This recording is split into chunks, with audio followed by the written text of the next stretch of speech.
My name's Doug Kreinik. I am the owner and president of Kreinik Manufacturing in Parkersburg, West Virginia. The company is 50 years old. It was begun by my parents. What we have maintained for all these years is high-end product for the craft trade. We deal in crafts, fly fishing, costuming. We deal in interior design. And so we have clientele in all these different areas. And then we have clients all over the world. I have distributors in Canada, in the US, in the Netherlands, in Spain, in Thailand, in Japan, in China even. Our work's been featured in Game of Thrones.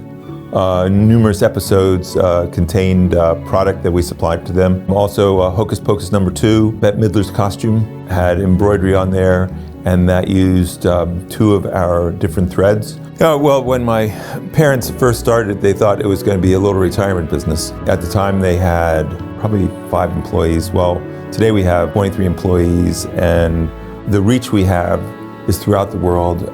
For instance, our website can translate into 130 different languages. We reach all around the world. Our product's respected as being top end. Marcia at SBDC has helped me in finding resources for me, finding different people to work with to make my business more successful. Hi, my name is Marcia Myers, and I'm a Small Business Development Center coach with the state of West Virginia. I met Doug Kreinik about 8 years ago, and since then, we've had a fun and great relationship.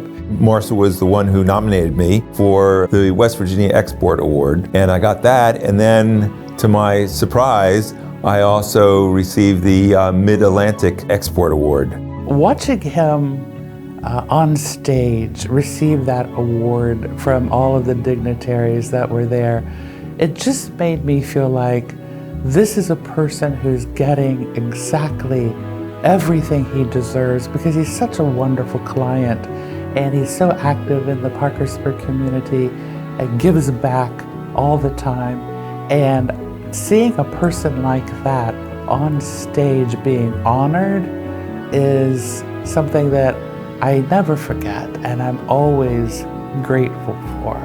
So that was 2 awards I came out with, and I think my parents would really be proud of the fact that the company has gone so far. Being in a small town, in a small state, I think the recognition is a lot bigger than in a big state.